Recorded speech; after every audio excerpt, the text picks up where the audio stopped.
we followed each other for a while and discovered we were both single. Mhm. And that turned me off and that turned him on, right? Because I was like, no way, no men, no men. I hate men. I'm all done with them. They're all the same, and I just didn't want to mess up my equilibrium because I finally was writing regularly. And for him, it was kind of the opposite reaction. It was an eligible woman who was within reach, who he had a lot in common with. Sure. And he became a fan. And then he did something that really hit me.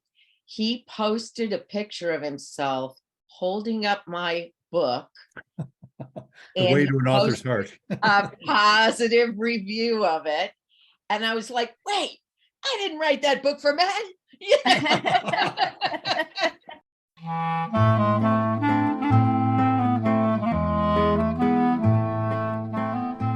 Welcome to Couples Therapy in 7 Words. I am your co-host, Judy Alexander, and I'm here with my husband, Dr. Bruce Chalmer. Well, hello, Judy, and hello, listeners. We have a delightful interview today, which we just finished. Judy, tell folks the title of this podcast.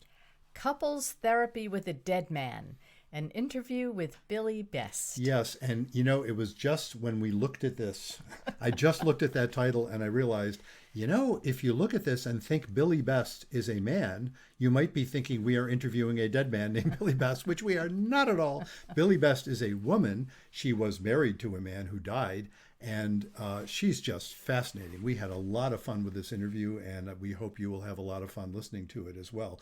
Let's put in a word for, first of all, this podcast. Please promote the podcast and go to our website, which is ctin7, that's the number 7.com.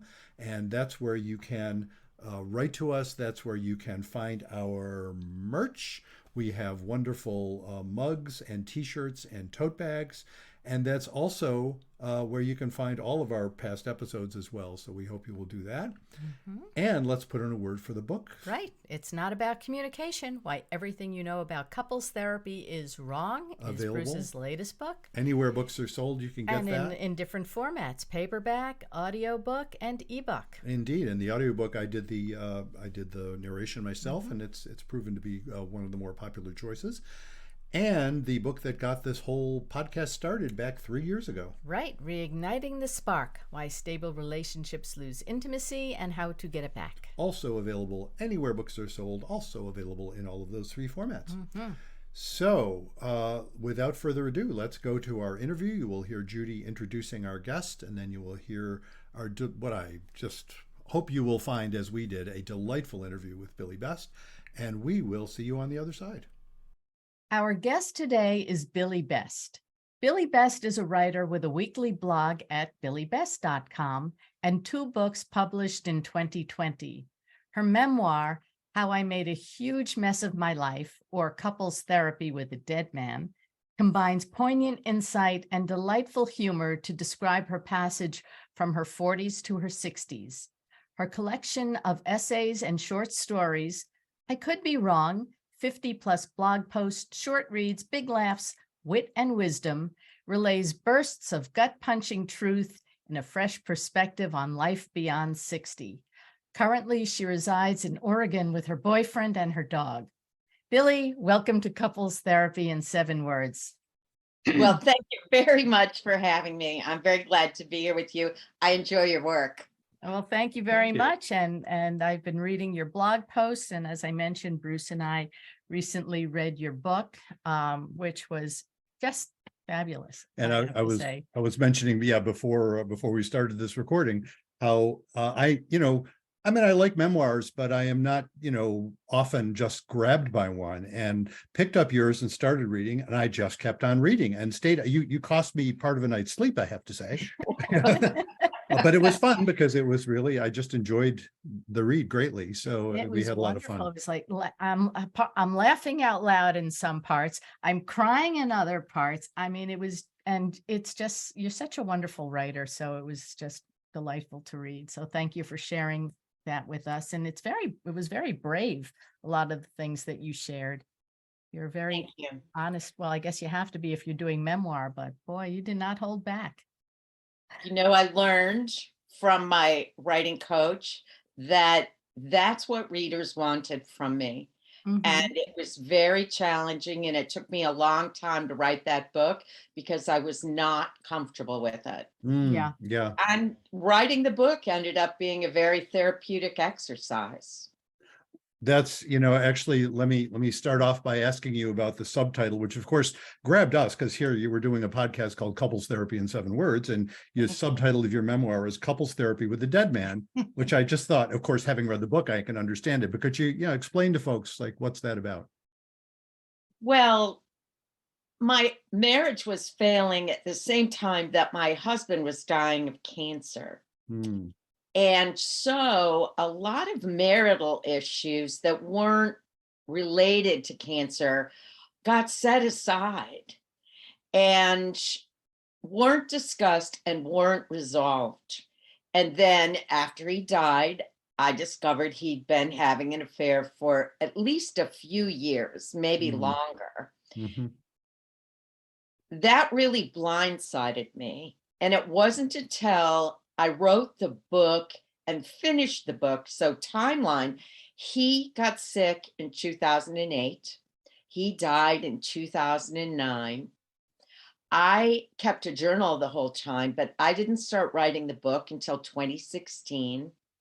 And I didn't finish the book and publish it until 2020. Hmm. So from 2009 to 2020 is how long it took me to go through the process of reconciling what I went through. Hmm. Oh, yeah. So it was a very long time. And as you know from reading the book, uh, a lot of my thinking was misguided. And I so wished I could have talked to him about so many of my thoughts about, reflecting on our marriage. And I Hmm. sure did wish we'd been in couples therapy. Hmm. Mhm. So it was like couples therapy with a dead man. It was one-sided, and that doesn't, well, since the marriage is over, it wasn't going to work anyway. But I did have the feeling of it being a one-way conversation, and I really tried to be fair. Hmm. Oh, yeah, yeah. But when you learn about that, especially when your partner's not there, where do you put all that anger? What do you do with all that anger that you have what do you do with it? You Well, know? I'm still dealing with it, frankly. And, I have a new partner now, and our Mhm. relationship is only 2.5 years old. And I can see myself evolving as I learn to be happy. Hmm. I Uh-huh. learn to trust. Mhm. I witness my own resilience Yeah. and see that even if something goes wrong here, I'm going to survive. Yeah. And Yeah. nothing in my future can be worse than the stuff that's already happened to me. And that sounds really bleak, but it also gives me confidence. Yeah, I was going to ask you about that. That's something that I so often hear from folks that I work with, as a couples therapist, and often say to folks as well. I've never had anybody in the office sit there and say, "Hey, thanks for cheating." Never heard that one.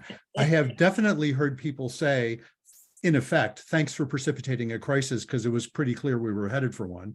And Yeah. yeah, and in fact, I had one. I always like to quote this. I quoted this person in my last book, actually.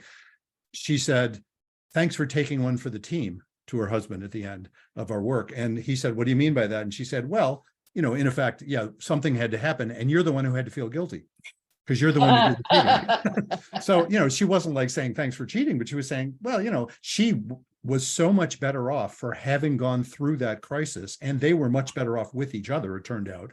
And of course, as you know, not all couples stay together, but this couple not only stayed together, but as is typical of couples that stayed together, their relationship was better for having gone through the crisis, and that's how they were able to stay together. If it isn't going to be better, they probably won't stay together because that's what led them to to have the crisis.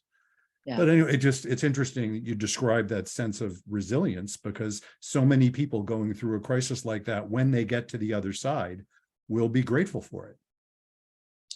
Well, in a strange way, I'm grateful for everything I've been through Mm. because I really believe I'm in a very good place right now. I'm in a solid relationship. I laugh inadvertently, after going for a few years without laughing, like it was just, you really I feel the joy. And also, this feels solid. It's 2.5 years old. We're both in our late 60s.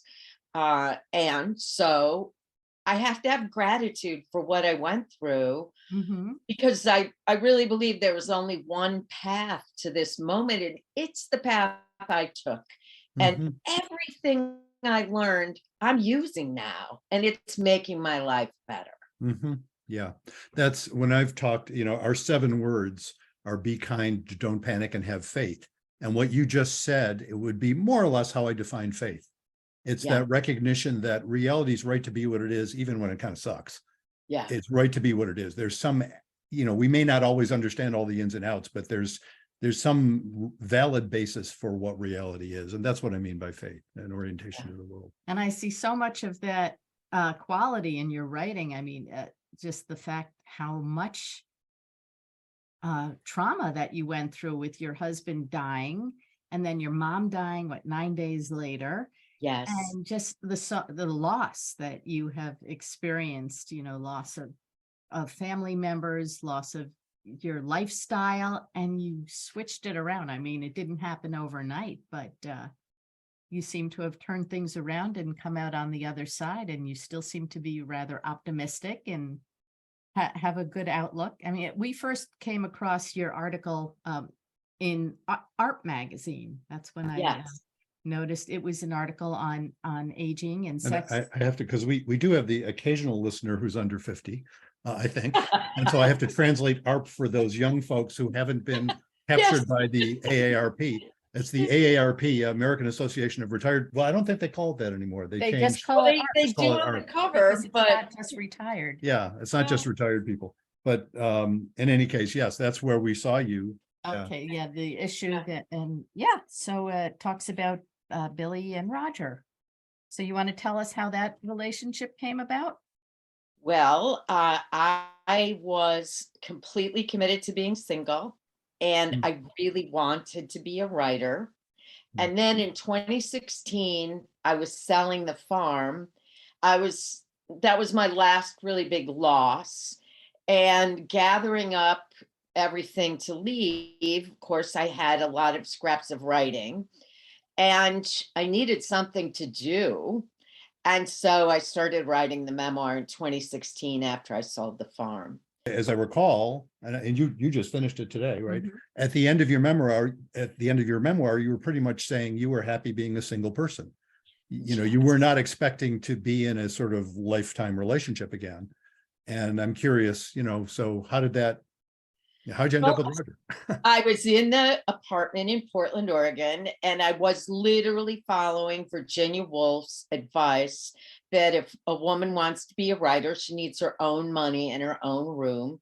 So I set up a studio apartment to just be a writing studio. And then the pandemic hit, and I was just starting to make new friends in Portland, and all that stopped. I was alone in my apartment 24/7 Mhm. on Facebook. And Facebook, of course, recommends you to Right. become a friend of your friends. Mhm. And Roger and I grew up in Illinois in the late 1960s. We had the same music teacher, but at two different schools. Oh, And Oh, wow. she formed a regional choir called Illinois Youth Chorale that was her most talented students from all the places she taught. And Roger and I both ended up in that choir. I was in the choir for 4 years. He was only in it for, I think, a little more than a year because he had to choose between football and the choir, and he chose football. And that's how we knew each other. But it was enough time that I knew what he looked like. We're both in the group photo on the cover of the holiday album. Mhm. oh, And I knew the town he lived in, and his school was in my school's athletic conference. And we had many friends in common. So Facebook connected us. And then we discovered that we only lived 100 miles apart. Oh, So wow. we followed each other for a while and discovered we were both single.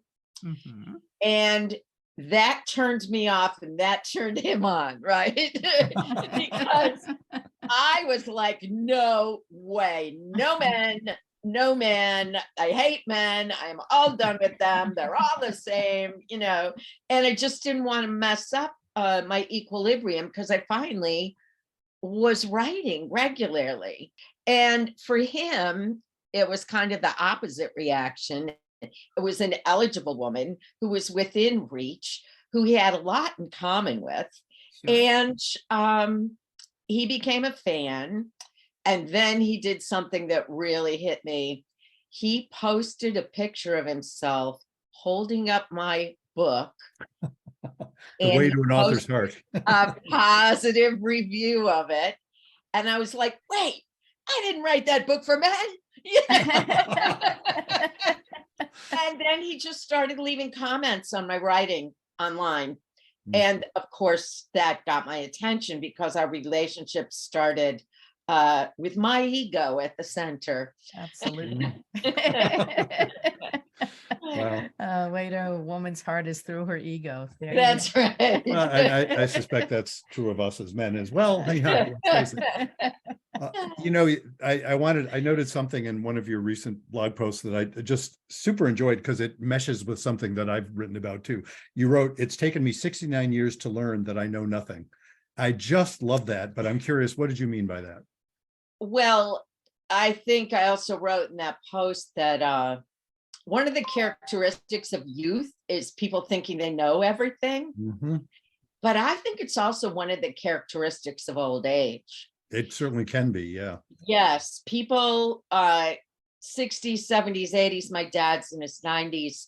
There's this unreasonable confidence that you've got it figured out because you've done it all. Mm-hmm. And I have learned so many times that I'm wrong, Mm-hmm. incorrect, and I have to acknowledge that and really try to change my own behavior and be more open to other perspectives, be a better listener, and encourage other people to share their point of view, even if it's not my point of view. Mm-hmm. Yeah.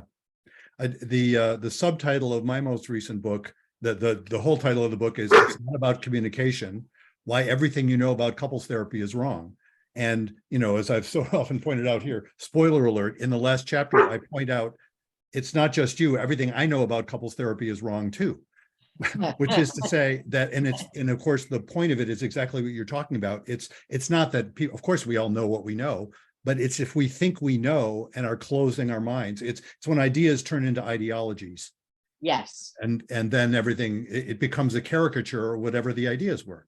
Yes. I just say I read your "When Ideas Become Ideologies." I read that's your phrase that stuck with me because I hadn't really thought of it in those terms, but it kind of does become that. When you go your whole life with ideas in your head that are unchallenged, they do take on the strength of ideology, and it can become really hard to shake people out of what they think they know. Yeah, yeah. So I'm trying to be more mentally flexible and be more questioning, like, do I really know that? Is that really true? It's funny, but my husband had cancer and he was going to die, and I fought that, but that was just how it was. I often wonder if we would have worked our way through that situation had he not been terminal. And I want to believe that we would have, but that's something I want to believe. Yeah. you know. Yeah, actually, I was, wondering about that. What gave you the will to soldier on during those 2 years? You mentioned you had like 2 years of an estrangement in Yeah. your marriage where, you didn't sound like you two were sharing much, talking to each other, facing the actual problems that were in your marriage. Yeah, you're right. And I think this is where couples therapy could have been helpful. Hmm. I had found something in my life that was as important to me as music was to him, and that was farming. I was absolutely passionate and obsessed, and I was pouring all of my resources into it and all of my time. And he did not share that passion. He was frustrated with me for not just, I stopped making money, and I was making a very good money in the corporate world. So I stopped the income, but I started spending, and I started cashing in retirement accounts Mm, to pay for my farming habit. yeah. And which he saw as kind of like casino, right? Mhm. Like gambling. And I saw it as similar to all the years that I bought him guitars and sound equipment and Right. microphones. Mhm. Mhm. We never resolved that tension. That's a great, that's interesting because arguably both of those points of view are true. Do you know what I mean? It's like, yeah, you could make a very good case that says, how come I bought you all these, things for your passion and you're, begrudging my buying things for my passion. And also, oh my God, you're cashing in retirement money for the farm, and that's really gambling, and then Yes. you can make a case for both of those, as is so often the case. Do you know what I mean? It's rare that I encounter a couple, hardly ever do I encounter a couple. This is going to be a double negative sentence. Let me say it in the Okay. positive. What I point out to couples almost always in the first session is, well, obviously neither one of you is crazy. Do you know what I mean? You're not nuts. I mean, if only you were nuts, I suppose we could, I could refer you to somebody who could fix your being nuts, but you're not nuts. So that's why this is so, it's hard. You're not crazy. You're not stupid. The problem is it's difficult. It's actually difficult. Yeah. Well, so the other issue is in tandem to that, but certainly related, he was very depressed. Mm. And he had some good reasons to be depressed. He was an exceptionally talented musician, and we had moved to a rural community where none of the musicians he had access to were of his own caliber. Uh-huh. So he lost that. He was a performer. He lost the stage, right? He didn't have that ego validation. Mhm. And he got his first really straight job working for the local college as the events manager. So he's facilitating events for all the musicians who come and perform on the stage in the performance center. And he started to just have that midlife crisis feeling of, is this all there is? And oh, I'm old. He was very depressed. Mm. I knew he was depressed. He didn't want to talk about it. I didn't push it, but now I see what a cliche moment that is for a spouse to have an extramarital affair, right? Yeah. That's very cliche. Yeah. And that's like what they make movies out of, right? Yeah. That moment. And oh, look, I was busy and I was having the opposite experience. I was really loving farming, and I was getting a lot of ego validation. I had a radio show in Albany. I was doing public speaking at farm conferences. I was getting hired to do research and write grants, and I had my own farm. Mhm. And so opposite tracks, just like that fork in the road where you just reach a point where you're both going in opposite directions, having opposite experiences. So it, with perfect hindsight, it's not surprising that he had an affair with a much younger woman who had been a fan of his Mhm. from Yeah. the music business days. Sort of like you and Roger in a sense, right? Yes, Except that you're not married. right, right. Enter the juicer. I love that nickname. Yeah, and folks who wonder where that came from, well, first of all, they should read your book, of course.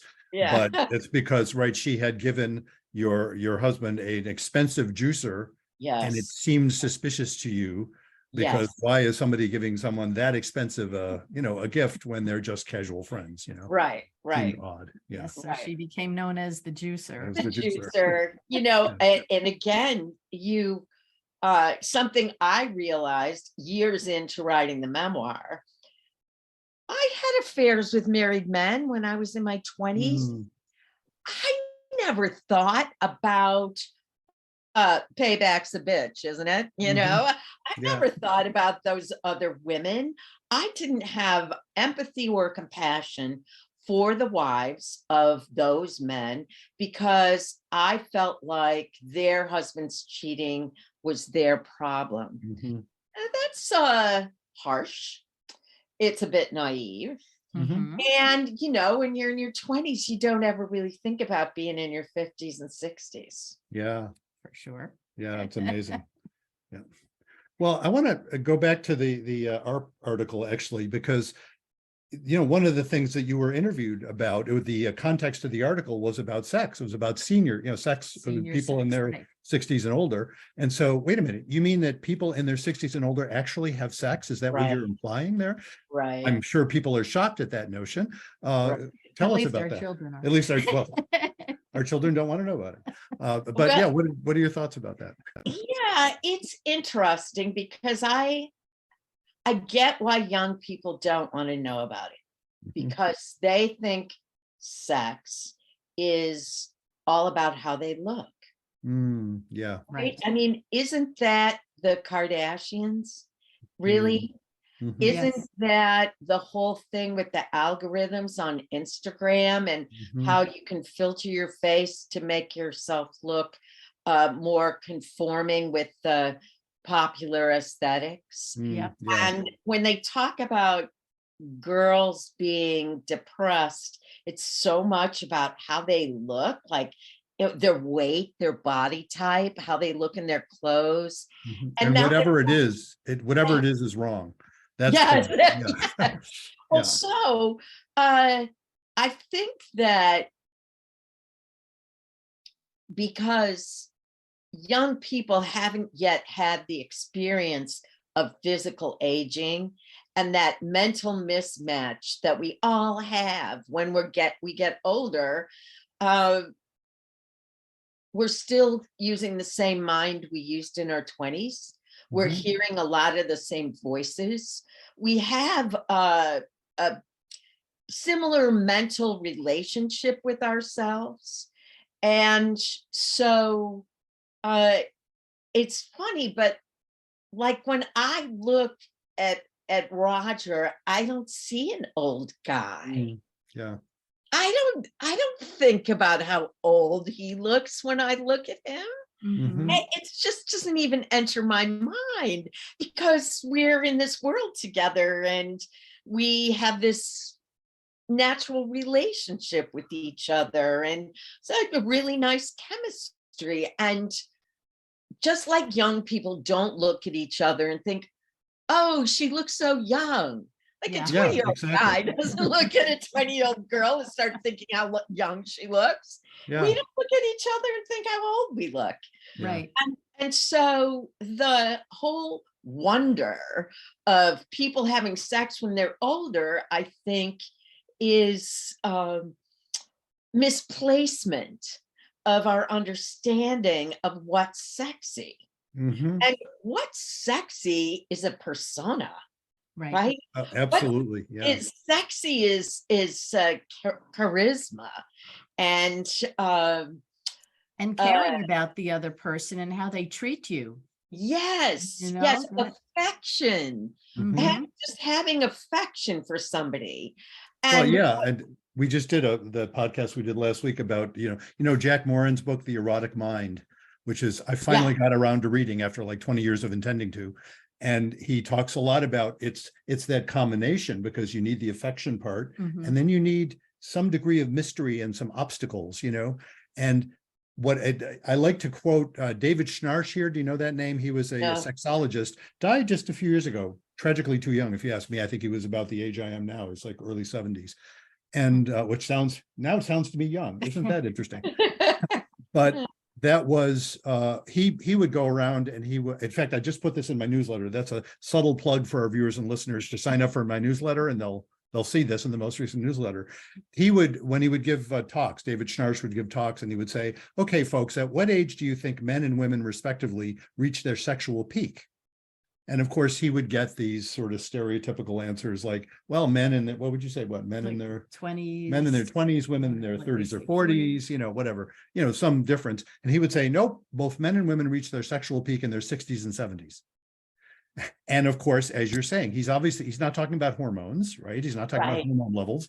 He's right, not talking about sexual gymnastics. right. He's talking about maturity, which Yes, is what you need to tolerate the anxiety of intense desire, which yes, a lot of people freak out about. And it's funny because you think that would be fun, intense desire, but it's also scary as hell, or it yes, can be scary as hell. yes, And so to tolerate that stuff requires the very kind of perspectives you're talking about. You've been through some life, you've been through some hard stuff, you've developed some sense of confidence in your own ability to be resilient.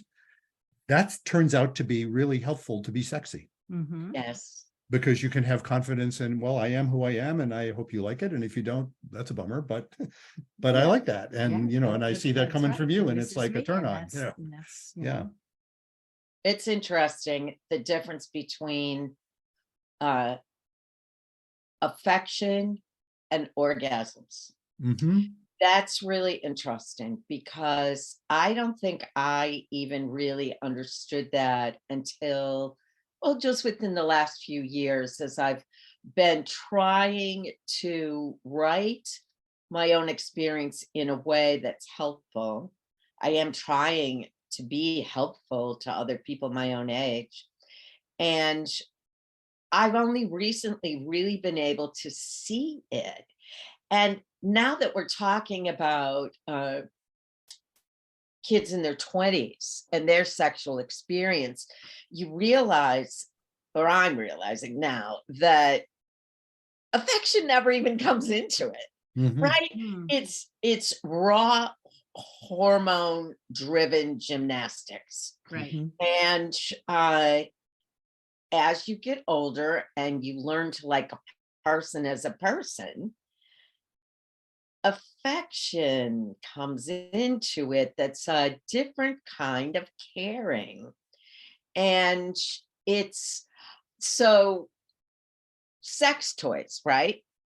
One of the things I learned about sex toys, but also for a while, I was really into tantric masturbation because I was alone forever, but I wasn't giving up orgasms, right? Mm-hmm. Right. One of the things that I found that I realized I really missed, I didn't know I missed it until I met Roger. One of the things that I really missed was affection. Mm-hmm.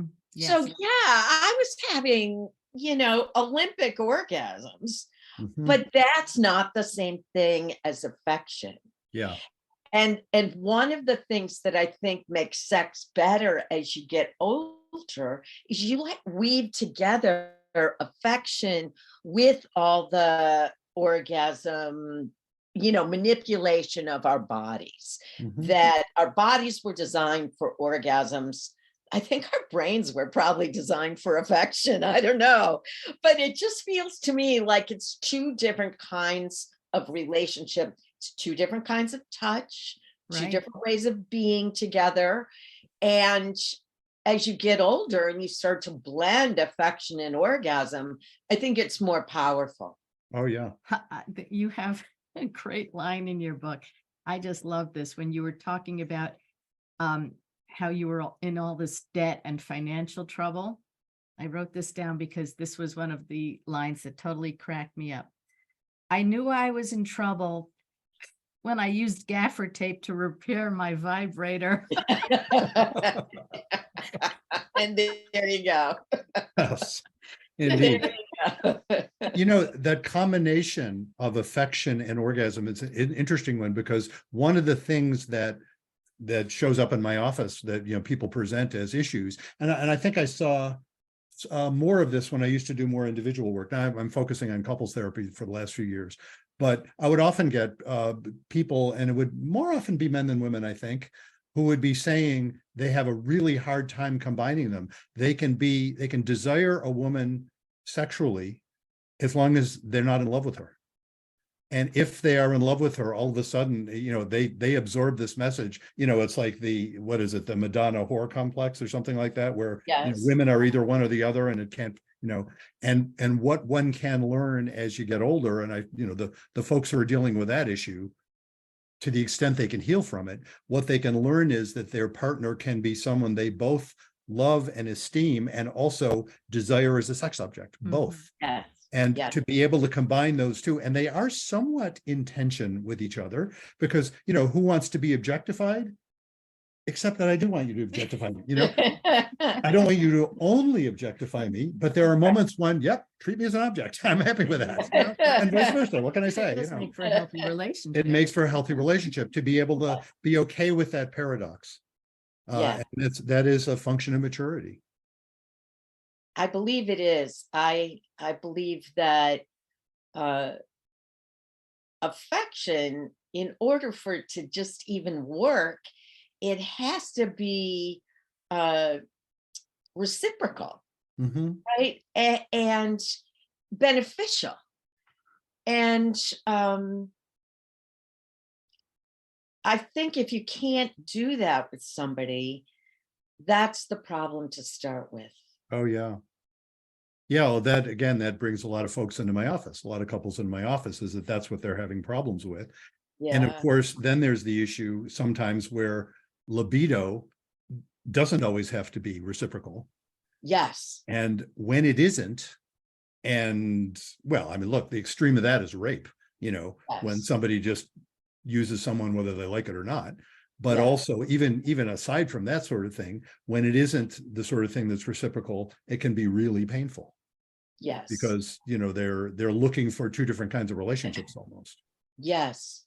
Yeah. And I think to your point, bringing affection into a low libido relationship and integrating affection with intentional arousal Yes. can help people who don't feel it, right? Who Yes. don't feel the libido. And they talked That about that in the ARB article. Yeah. Yes, Mhm. yes. Not in It's your little section of it, but in the yeah, in the whole article, in the yeah. whole article. Yeah. One Right. thing I see in hindsight is that while my husband was dying of cancer, so that was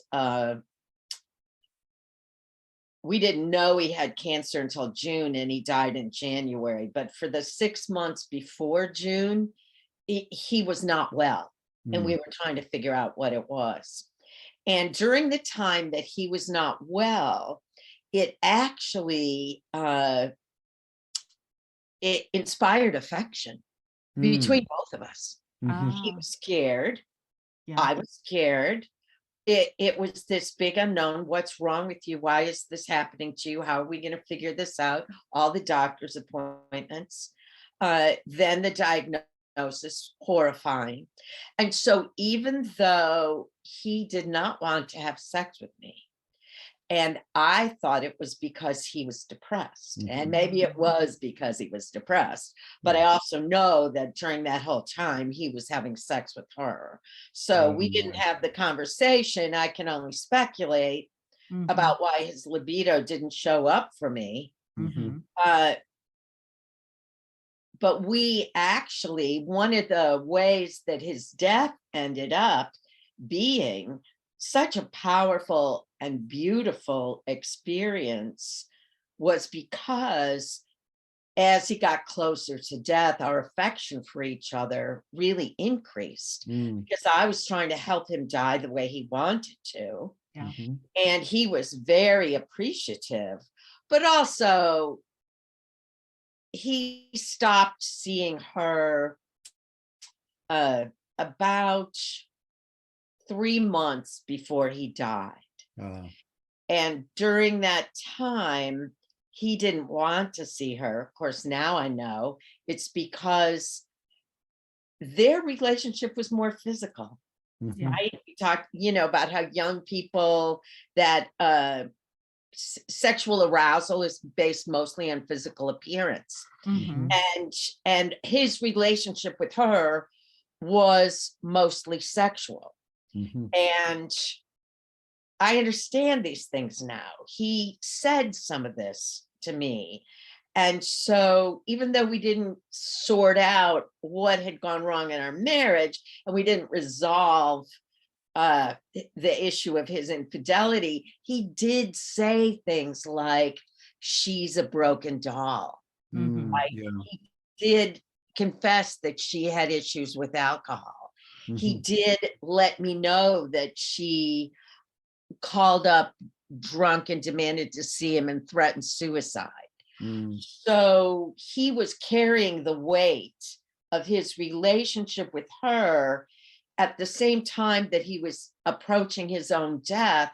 And there was a point at which he didn't have enough emotional reserve to deal with her and her grief that made his death all about her. And he knew he could rely on you. Yes. And so now after he died, clearly he loved you too. He had genuine Yes. affection for you. Yeah. he did love me. Yeah. And after he died, I saw this after he died, right? I didn't know what was going on in the last 3 months. I knew something wasn't right. I knew something was going on with her, but I really didn't have all the pieces of the puzzle. Sure. Now I see that it was our affection for each other that filled the gaps when our sexual relationship ended, when he was dying, when he was way beyond libido, right? He was like he was only 54, but he looked like he was in his 80s, right? Because of cancer. And it was all he could do to just breathe through the day. And to have me playing Florence Nightingale was a gift to him. Sure. And it made his death a really peaceful and loving experience. And I'm very thankful for that, because that also remains a gift to me.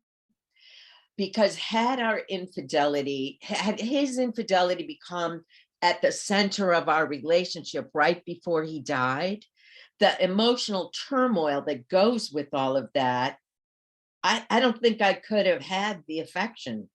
Yeah. Sure.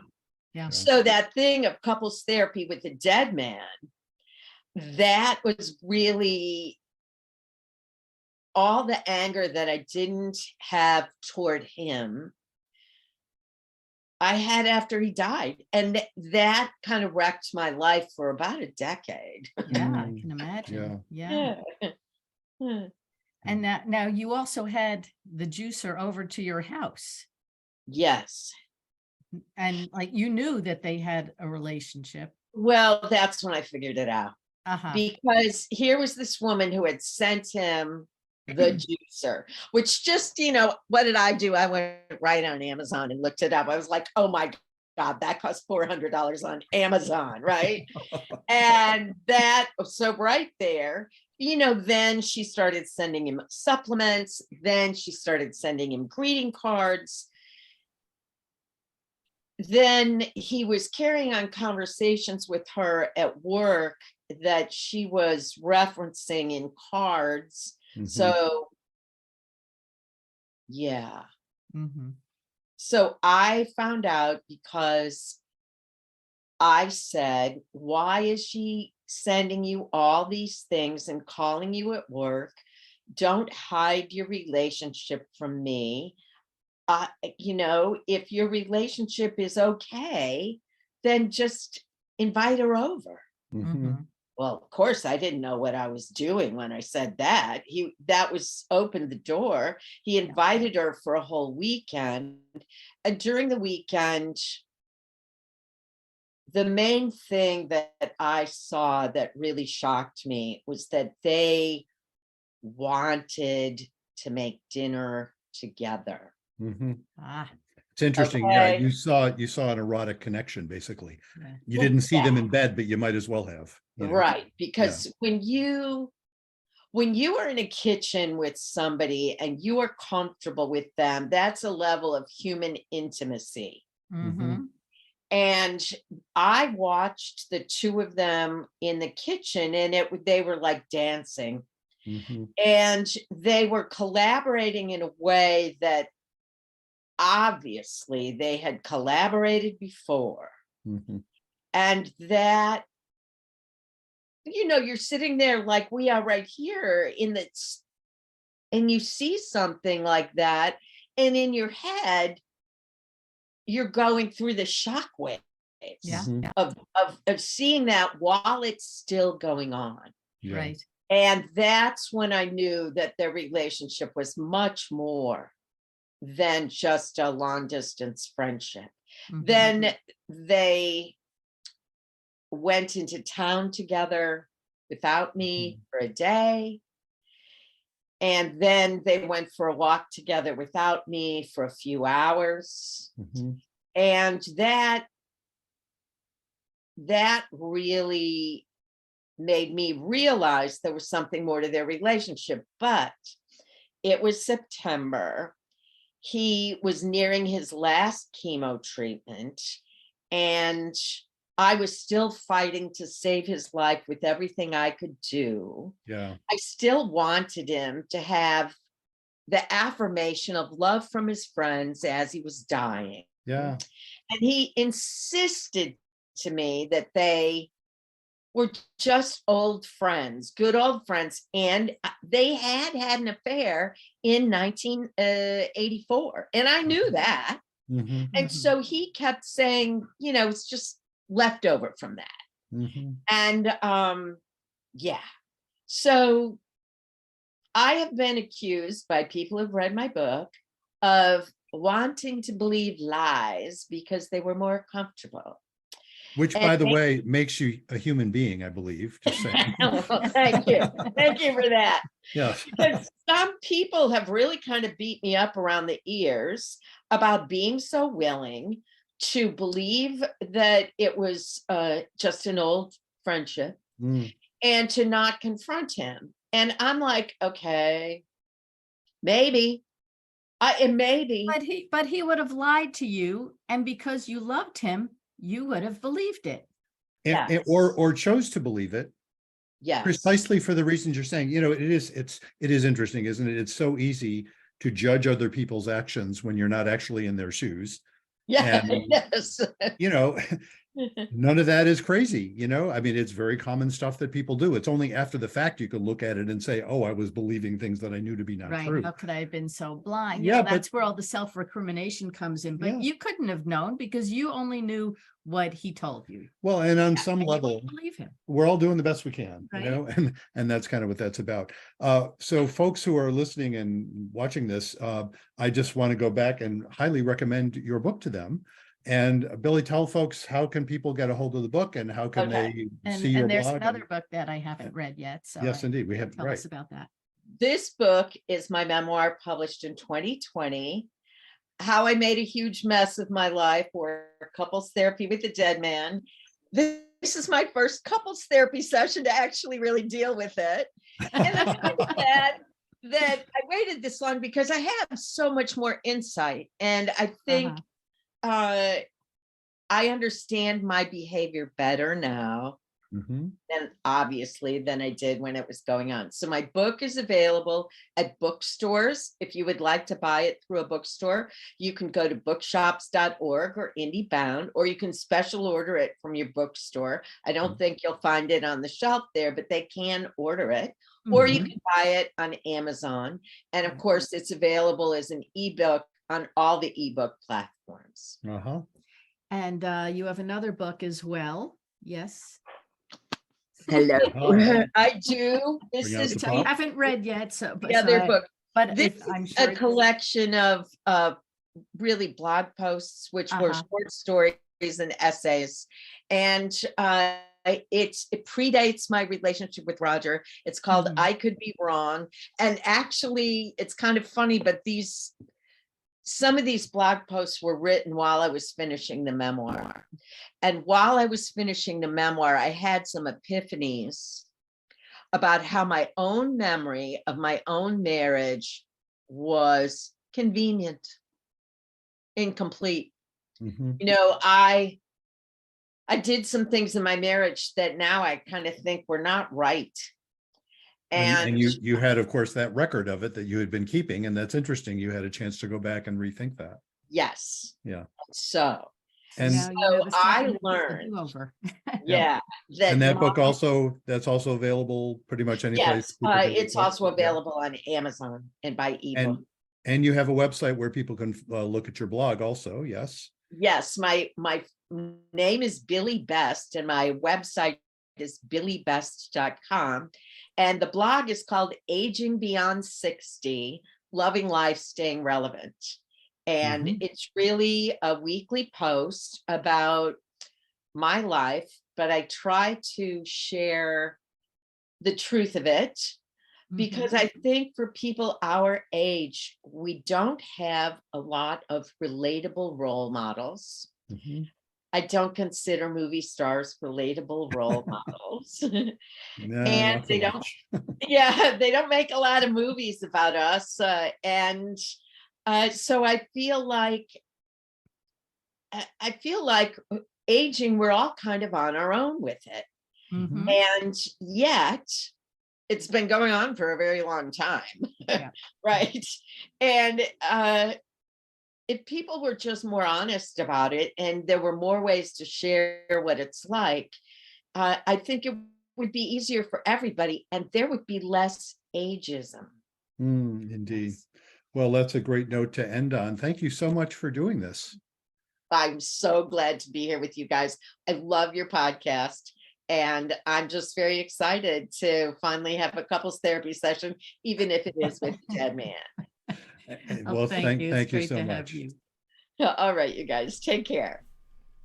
Well, I hope you enjoyed that interview as much as we enjoyed doing it. She is a fascinating writer, and she was a great guest, and her book is filled with lovely stories, as I mentioned in the podcast, some of them hilariously funny, some of them really heart-wrenching, and what a wonderful writer. A wonderful writer and fearless, really. Fearless, I mean, she, and she, in addition to the prose, she's also writes poetry, and some of her poems in the book are just so beautiful. Yeah. In fact, one of the quotes that cracked me up that I didn't mention to her on the air was, now I hope I get this right, poetry is the excrement of the mind. I think that was it. I hope I'm getting it right. Yeah, I think she was quoting someone else and saying that, wasn't she? No, I don't think so. That was hers? I think that was hers, because she was saying, yeah. to get some of those poisons out of her. She that kind of cracked me up. So we hope you enjoyed that, and what we hope you will do, of course, is let other people know about this podcast. You can do that by liking and subscribing and rating us and all that kind of stuff. We hope you will do that. And in addition to going to our website, there's something new that you can get while you're there. You can sign up for Bruce's newsletter. You can indeed. You will see a box magically appear when you go to our podcast website, CTIN7, that's the number 7, CTIN7.com. You will see that box appear, and if you click on it, you will be able to sign up for my newsletter. And when you do that, you will get, free of charge, a $2.99 value, mind Yes, you. yes, that's it right. If is- you buy it, it's $2.99. Buy it, it's $2.99 from Amazon, but you will get it free of charge. 7 words to jumpstart your love life. It is an ebook, or you can get it as a PDF version. I forgot what. I think it's a PDF version that you download, and that's also readable on your e-reader, by the way, most e-readers. So you get that for free just for signing up for my I don't mind saying, my very informative and entertaining newsletter. It's fun to write, and I hope you enjoy it. And no spam, folks. It's every other week. I've been doing it pretty much every other Friday. I may vary that some. And I do not provide your email to anyone else for any reason. I do not like spam, and so when you sign up for my newsletter, that's all you will get from me is that, and you won't get it. You won't suddenly get ads for whatever the heck you wrote to me about on Facebook, at least not for me. I don't know. God knows how that works. So let's put in a word for what else? Oh, yeah. If you have a letter you would like to write us. Yes, if you have a listener question that you would like us to address on the air, please go to CTN7 and write to us. Or if you have a topic you'd like us to talk about, or if you would like to be interviewed on our podcast, I'm sure you have something that you would like to say. Contact us at ctn7.com, and who knows, you might be on our next podcast. You might be indeed. And you can even sign up for a time. There's a place there to sign up for a time to be interviewed. And the vast majority of people who have done that, and it's quite a few who have, we've gone on to interview and had great interviews with. If you think you'll be a good guest, I'll bet you will. People self-select very well that way. So we hope you will do that as well. And so until next time, remember, be kind, don't panic, and have faith.